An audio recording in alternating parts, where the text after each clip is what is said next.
Hola hermanos y bienvenidos nuevamente al estudio de la palabra de Dios. En esta serie de lecciones, como ustedes saben, estamos estudiando el libro de Génesis y en esta lección estaremos en el capítulo 38, donde vamos a hablar más, se nos va a presentar más en detalle una historia en la vida de Judá, el hermano de José.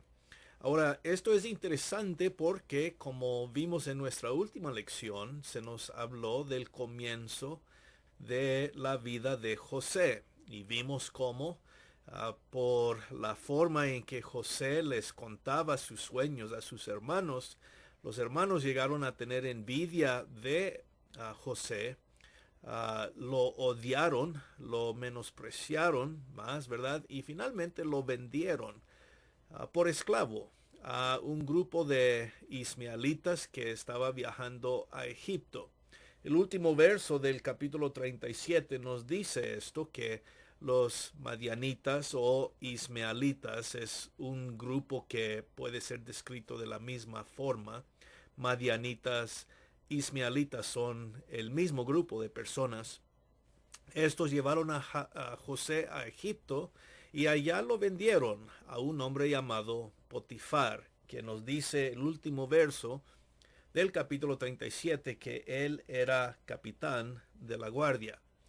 Y ahí vamos a ver a José de nuevo comenzando en el capítulo 39. Pero primero tenemos la historia aquí del capítulo 38. Y es algo interesante, como digo, porque acabamos de ver el comienzo de la historia de José, pero ahora se pone aquí como un tipo de interrupción a esa historia, una historia de Judá. Y esto es un poco raro, es un poco diferente, ¿verdad? Porque uno piensa que la historia debería continuar con José, ya que se nos acaba de presentar a José.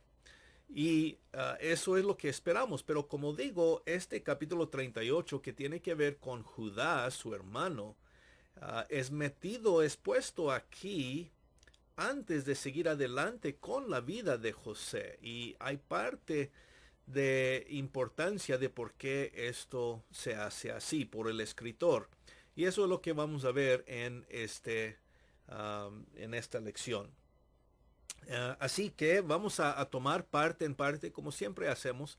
Y sí me gustaría ver a todo el capítulo 38 en esta lección. Vamos a resumir ciertas partes, ¿no? Y poder hacer los puntos más relevantes en nuestro estudio de este capítulo. Así que si tienen sus Biblias, pues vamos a abrirlas al capítulo 38 de Génesis, donde se nos comienza diciendo de la siguiente forma. Aconteció en aquel tiempo que Judá se apartó de sus hermanos y se fue a un varón adulamita que se llamaba Ira. Y vio allí Judá la hija de un hombre cananeo, el cual se llamaba Sua, y la tomó y se llegó a ella. Y ella concibió y dio a luz un hijo llamado su nombre Concibió otra vez y dio a luz un hijo y llamó su nombre Onán. Volvió a concebir y dio a luz un hijo y llamó su nombre Sela. Y estaba en Kesib cuando lo dio a luz.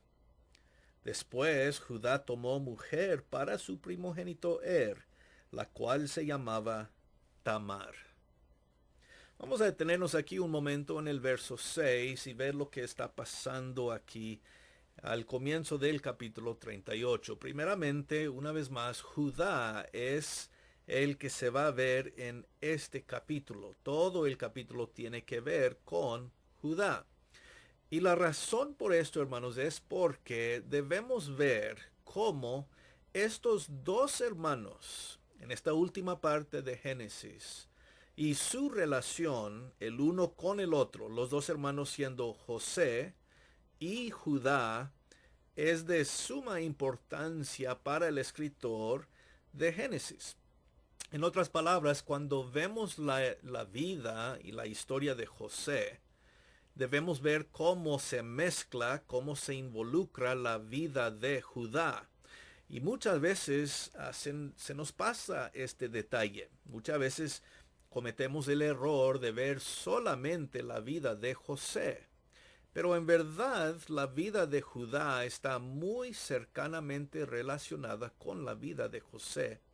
Y esto es porque, como mencionamos en nuestra lección pasada, estos dos hermanos llegan a formar las tribus más adelante de los dos reinos divididos en el tiempo de la historia de Israel.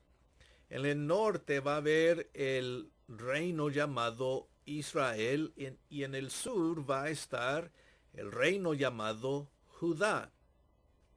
Las tribus del norte provienen de y se unen con José, las tribus de José. Entonces, de una forma hablando, podemos decir que los dos reinos más adelante son formados por estas dos tribus, estos dos hermanos, José y Judá. Y por eso el escritor aquí, en esta última parte de Génesis, quiere presentarnos de dónde vienen esas tribus más adelante, de dónde vienen esos dos reinos, el reino del norte, Israel, el reino del sur, Judá.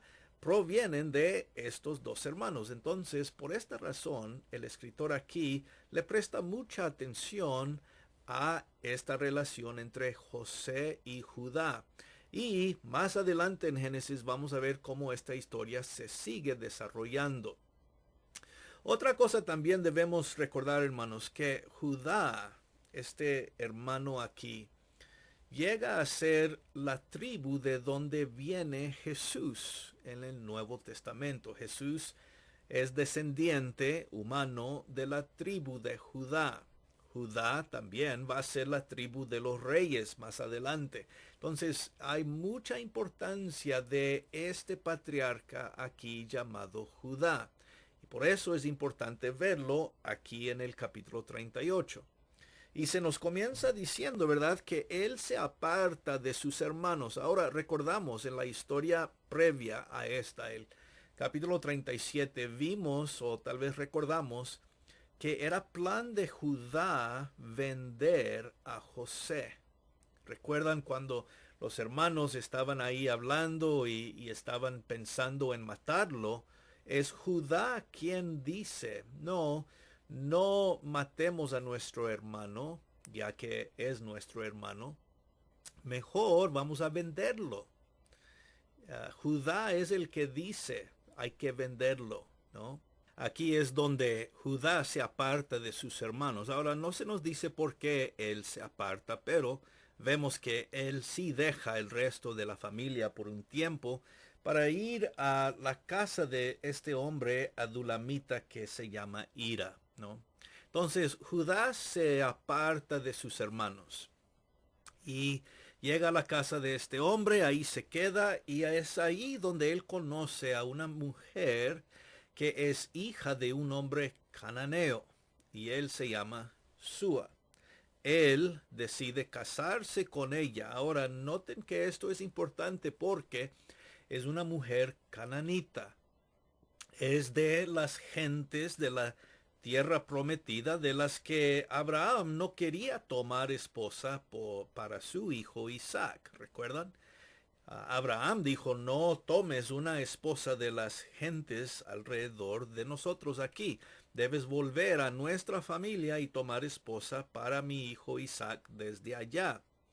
Entonces vemos que lo que Judá hace aquí en casarse con una mujer cananea es directamente en contraste al deseo de Abraham.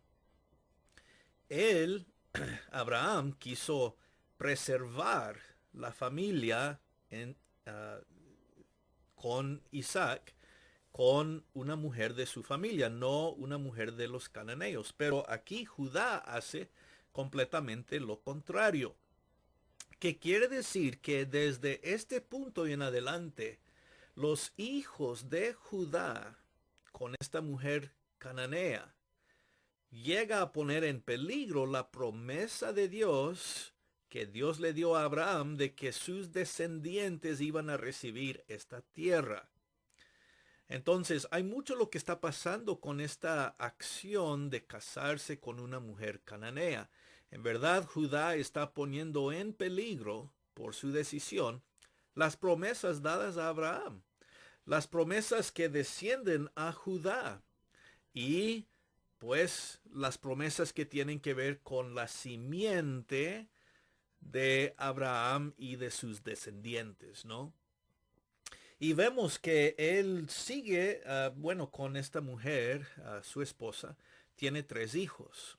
Es el primogénito, luego Onán y luego Sela. Tiene 3 hijos, ¿no?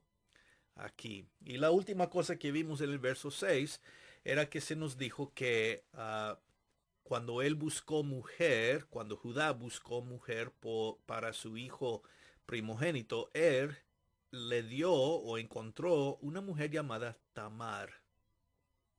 Y así termina el verso 6. Ahora, interesantemente de Tamar, no sabemos de dónde ella viene. El texto no nos dice, pero es importante ver que ella no parece ser, o parece ser que no es cananea, ya que no se nos dice que es cananea, como se nos dice que la esposa de Judá era cananea. Entonces el pensamiento es que Tamar es parte del pueblo, de la familia de Israel hasta este momento. Entonces ella no parece ser cananea. Esto es importante, un detalle importante. Bueno, en los versos que siguen se nos van a decir que los 3 o 2 de los hijos de Judá eran malos por diferentes razones. Y se nos va a decir algo interesante, que por su maldad y la maldad que ellos hacían en los ojos de Dios, Dios les quitó la vida. Verso 7. Primero el primogénito, Luego también a Onán. Él, para no darle descendencia a su hermano, no hace lo que él debe. Jehová le quita la vida a él también. Vemos rápidamente aquí el verso 8. Vamos a leer lo que se dice aquí para ver la maldad de Onán. Dice el verso 8. Entonces Judá dijo a Onán, llégate a la mujer de tu hermano y despósate con ella y levanta descendencia a tu hermano. Sabiendo Onán que la descendencia no había de ser suya, sucedía que cuando se llegaba la mujer de su hermano, vertía en tierra por no dar descendencia a su hermano. Y desgradó en ojos de Jehová lo que hacía, y él también le quitó la vida. Entonces, si llegamos hasta el verso 10, vemos que las acciones de Onán aquí son vistas como malas, ¿verdad? Parte de la ley en aquel entonces era si un hermano moría sin tener hijos, era responsabilidad del hermano que seguía tener hijos con la esposa de su hermano que había muerto y así darle hijos a su hermano muerto, ¿no? La descendencia iba a ser de este hermano que había muerto. Pero Onán, en vez de embarazar a la esposa de su hermano, no hizo eso porque él reconoció, estos hijos no van a ser míos, van a pertenecer a mi hermano. Y porque no quería hacer eso, no le dio hijos pues a la esposa de su hermano, ¿De quién es Tamar, verdad? Estamos hablando de Tamar en todo este tiempo porque Tamar es la que fue dada a Pero como vemos aquí, las acciones de Onán llegan a, pues, verse mal ante los ojos de Dios y le quita la vida a Onán. Bueno, esto deja a un solo hijo, el menor, Sela. Pero parece que él no es de suficiente edad todavía para ser casado o estar casado con Tamar. Y esto nos lleva al verso 11. Vamos a leer siguiendo el texto lo que sucede ahora con Sela. Verso 11 dice, y Judá dijo a Tamar su nuera, quédate viuda en casa de tu padre hasta que crezca Sela mi hijo, porque dijo, no sea que muera él también como sus hermanos. Se fue Tamar y estuvo en casa de su padre. Entonces el plan aquí en este verso 11 es, le dice Judá a su nuera, Tamar, mira, ha muerto, Onán ha muerto, solo me queda este hijo Sela. Pero él no tiene edad suficiente para casarse contigo. Entonces tú debes volver a la casa de tu padre, vivir como viuda, hasta que Sela crezca y sea de una edad apropiada para casarse y luego él será tu esposo. Él será dado a ti por esposo. Y la idea es, se puede conservar una familia luego con y por medio de Sela.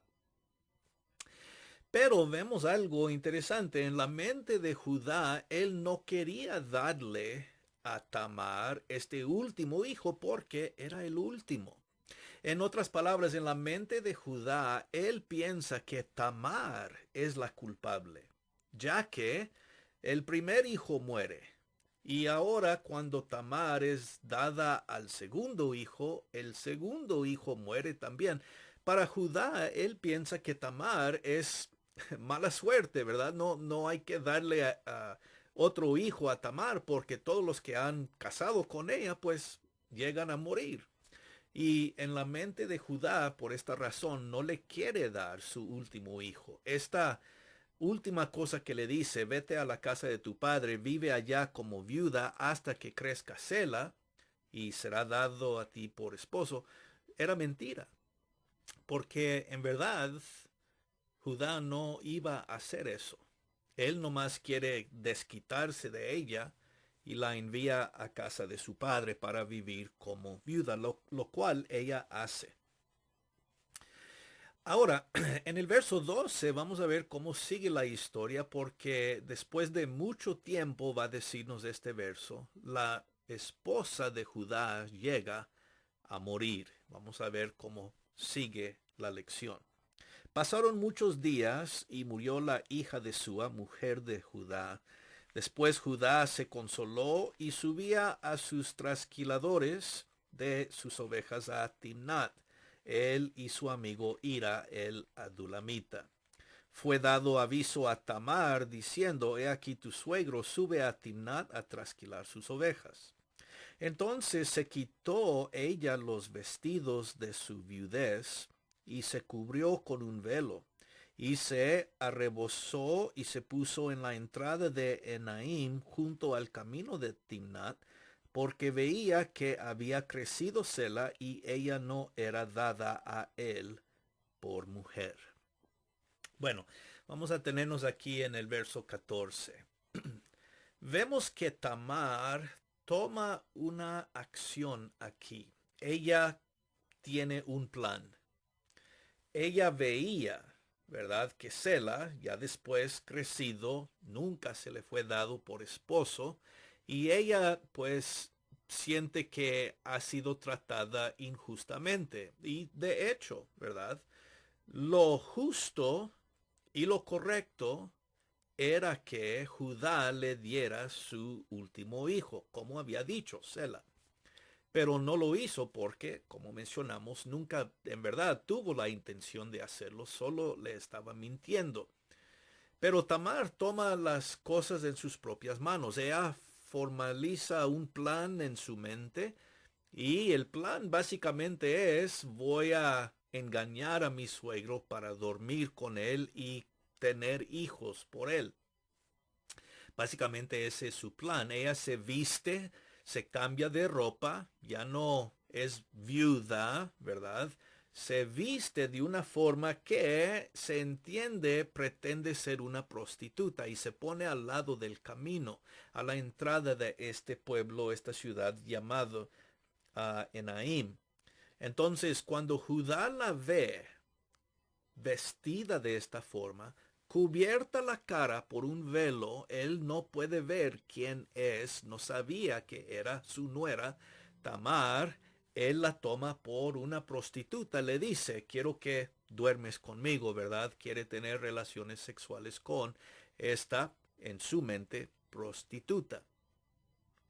Y esto nos lleva pues a ver cómo el plan de Tamar se va a llevar hacia adelante. Verso 15 dice, y cuando Judá la vio y la tuvo por ramera o prostituta, porque ella había cubierto su rostro, y se apartó del camino hacia ella, le dijo, déjame ahora llegarme a ti, pues no sabía que era su nuera. Y ella dijo, ¿qué me darás por llegarte a mí? Él respondió, yo te enviaré del ganado un cabrito de las cabras. Y ella dijo, dame una prenda hasta que lo envíes. Entonces Judá dijo, ¿qué prenda te daré? Ella respondió, tu sello, tu cordón y tu báculo que tienes en tu mano. Y él se los dio y se llegó a ella, y ella concibió de él. Luego se levantó y se fue, y se quitó el velo de sobre sí, y se vistió las ropas de su viudez. Jehová envió el cabrito de las cabras por medio de su amigo el adulamita para que éste recibiese la prenda de la mujer, pero no la halló. Preguntó a los hombres de aquel lugar diciendo, ¿dónde está la ramera de Enaim, junto al camino? Y ellos le dijeron, no ha estado aquí ramera alguna. Entonces él se volvió a Judá y dijo, no la he hallado. Y también los hombres del lugar dijeron, aquí no ha estado ramera. Y Judá dijo, tómeselo para sí, para que no seamos menospreciados. He aquí yo he enviado este cabrito y tú no la hallaste. Bueno, verso 23. Es una lección algo larga, ¿no? O lectura algo larga. Pero vemos aquí las acciones, ¿verdad? Él tiene relaciones sexuales con Tamar sin saber quién es ella de verdad, ¿verdad? Pero este ha sido su plan, ya que no tiene hijos, no tiene esposo y no tiene una promesa que se le había dicho. La promesa de Judá, y tomemos nota de este detalle. La promesa de Judá no se ha cumplido. Ahora recuerden que detrás de esta historia está la promesa de Dios a Abraham y a sus descendientes, lo cual Judá ha puesto en peligro, en casarse con una mujer cananea. Ahora está en peligro la promesa más, podemos decir, porque Judá no tiene hijo. Perdón, no tiene nietos, ¿verdad? Sela no se ha casado y no se le ha dado a Tamar por esposo. Entonces, la promesa, la familia, la descendencia de Judá está en peligro, pero Judá no le interesa nada por conservarla. A Judá esto no es importante. Para Judá no le interesa el resto de su familia. Él solamente se preocupa por el momento y lo que él quiere en este momento. Ya no tenía otros hijos. Si no tiene hijos por medio de Sela, la promesa de Dios a Abraham está en peligro. La descendencia de la simiente está en peligro. Judá debería haber hecho lo correcto y dar a Sela a Tamar por esposo, pero no lo hace. Pero aquí no tiene ningún problema dormir con, en lo que era en su mente, una prostituta.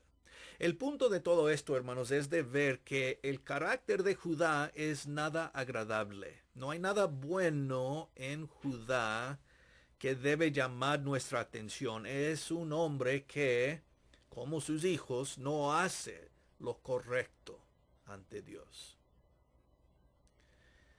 Pero Tamar es diferente.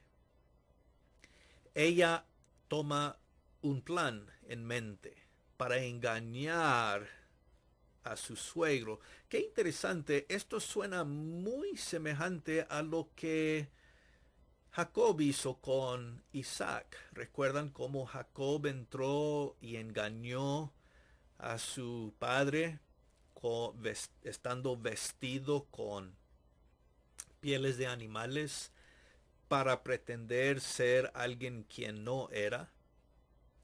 Esaú, su hermano mayor.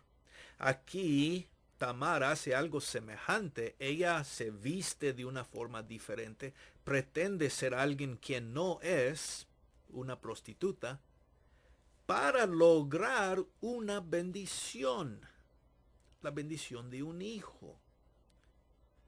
La bendición de un hijo en la descendencia de Judá. Ella es muy semejante a Jacob. Él hace un plan para engañar a su padre, para obtener bendición. Aquí ella hace un plan para engañar a su suegro, para obtener una bendición. Tamar y Jacob son muy semejantes en lo que ellos hacen. Ahora alguien mira este plan y dice, bueno, este plan no fue nada bueno, el plan de Tamar, de engañar y tener relaciones sexuales y lo demás. Pero el punto es, si él, Judá, hubiera hecho lo justo y correcto en primer lugar, darle su hijo Sela, ella no tendría que hacer esto. Hubiera tenido hijos con Sela y la descendencia continuaría sin problemas. Hijos continuarían. La promesa de Dios a Abraham continuaría sin problemas, pero Judá es un hombre injusto. Y por eso ella toma una medida injusta para lograr justicia. Es algo interesante cómo todo esto funciona. Porque ella básicamente salva la descendencia de Judá. Tamar es la razón por la cual la descendencia sigue. Si Tamar no hace esto, la descendencia de Judá en el futuro ya no existe. No olvidemos, Jesús, nuestro Señor, es descendiente de Judá y de Tamar. Si vemos esto en Mateo capítulo 1, vemos que Tamar es mencionada en la descendencia del Señor Jesús. Wow. Qué interesante, ¿no? Bueno, ¿cómo sigue la historia pues? 3 meses van a pasar desde este encuentro de Judá con Tamar y que tuvieron relaciones sexuales. Ella queda embarazada. Vemos el verso aquí 24, donde vemos cómo sigue. Dice el verso 24, sucedió que al cabo de unos 3 meses fue dado aviso a Judá diciendo, Tamar, tu nuera, ha fornicado, y ciertamente está encinta a causa de las fornicaciones. Judá dijo, sacadla y sea quemada. Pero ella, cuando la sacaban, envió a decir a su suegro, del varón cuyas son estas cosas estoy encinta. También dijo, mira ahora de quién son estas cosas el sello, el cordón y el báculo. Entonces Judá los reconoció y dijo, más justa es ella que yo, por cuanto no le he dado a Sela mi hijo, y nunca más la conoció. Bueno, vamos a detenernos aquí en el verso 26. Las palabras de Judá son las palabras claves de todo este capítulo. Tamar, aunque en un plan que alguien podría llamar injusto, es más justa ella que él, porque él no hizo lo correcto y ella ha tomado lo que en cierta forma le pertenecía por derecho a ella, hijos de la descendencia de Judá. Otra vez, claro, el plan no es un plan, vamos diciendo, tan justo. Pero, otra vez, la justicia quedaba más con el patriarca. Él debería haber hecho lo correcto. Él es el descendiente de Jacob, de Isaac, de Abraham. Las cosas están en sus manos hacer lo correcto, pero él no lo hizo. Entonces ella, engaño, sí, pero toma lo que realmente era de ella por derecho, hijos y descendientes desde Judá. Y por eso Judá dice, ella es más justa que yo. Estas palabras son las palabras claves. Ella es más justa. Él debería haber sido el más justo, pero no lo fue. Bueno, para decirlo brevemente, su vida es conservada. La vida de Tamar es conservada por sus acciones. Y no solamente eso, pero se nos asegura que Judá no durmió más con ella. Él no la toma a ella por esposa, pero sí tiene hijos por medio de ella. Y de esta forma ella es preservada también. Y los descendientes de Judá preservados también, ¿no? Dice el 27, aconteció que al tiempo de dar a luz, he aquí había gemelos en su seno. Sucedió cuando daba a luz que sacó la mano el uno y la partera tomó y ató a su mano un hilo de grana, diciendo, este salió primero. Pero volviendo él a meter la mano, he aquí salió su hermano. Y ella dijo, ¿qué brecha te has abierto? Y llamó su nombre Fares. Después salió su hermano, el que tenía a su mano el hilo de grana, y llamó su nombre Sara. Bueno, y de esta forma vemos dos gemelos que le nacen a Tamar y a Judá. Muy interesante, ¿no? Que la historia de Jacob, el padre de Judá, comienza con el nacimiento de gemelos, él y su hermano Esaú. Y aquí casi podemos decir que la descendencia de Jacob llega a un fin, por lo menos descendencia por medio de Judá, de la misma manera, dos gemelos que nacen. Y vemos que la lucha de estos dos gemelos es como la lucha de Jacob y Esaú. Ya vemos, parece que están luchando por quién sale primero, así como Esaú y Jacob luchando, ¿verdad? Jacob tomando el calcañar de su hermano al nacer primero. Aquí Fares, ¿verdad? Queriendo nacer primero. En verdad, Sara es el primogénito. Él nace primero. Pero Fares, el menor, como que quiere salir antes, ¿verdad? Muy semejante a Jacob. Vamos a ver que más adelante en la historia, Fares va a ser considerado por primogénito, muy semejante a como Jacob llega a tomar ese mismo lugar de privilegio y de bendición. Eso va a ser igual para Fares, ¿no? Y otra vez, de Fares es descendiente nuestro Señor Jesús. Bueno, todo esto, ¿cuál es el punto? Y sobre todo, ¿qué es lo que debemos sacar nosotros para nuestras vidas hoy en día? Yo creo que mucho tiene que ver con la justicia aquí de ambas personas. La justicia, o podemos decir injusticia de Judá, y la justicia de Tamar, ¿verdad? Judá no hizo lo que él debió hacer. Ese es el punto de la historia. Nosotros debemos hacer lo que es correcto, lo que corresponde con el bien, ¿Cuál es nuestra responsabilidad? Debemos ser personas justas, debemos vivir vidas justas, ¿no? Y vemos cómo también Dios, sobre todo, va a cumplir sus propósitos de cualquier forma que se necesitan cumplir, ¿verdad? Otra vez, la simiente de Abraham, descendientes, ¿verdad? Por Judá, está en peligro porque Judá no hace lo correcto. Pero Dios trabaja en todo esto y por medio de estos dos gemelos la línea continúa. Dios siempre va a preservar sus propósitos, no importa qué hace el ser humano. El ser humano no puede destruir el plan de Dios. Dios va a lograr su propósito, ¿verdad?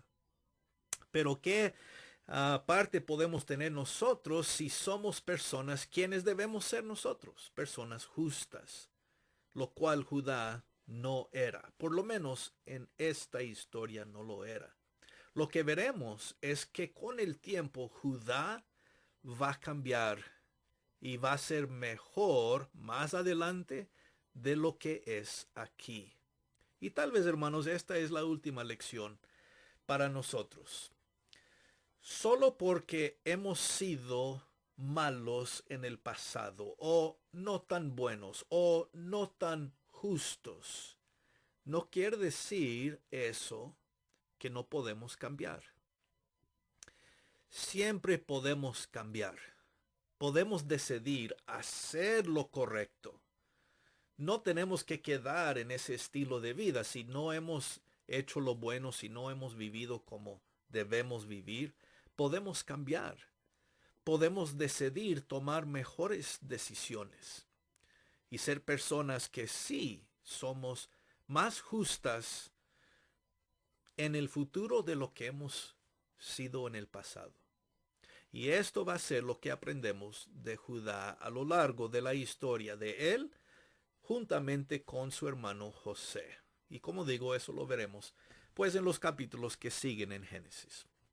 Pero por el momento dejamos la lección aquí, hermanos. Tal vez un poco más larga la lección, pero llena, creo, como hemos visto, de verdades importantes para nosotros.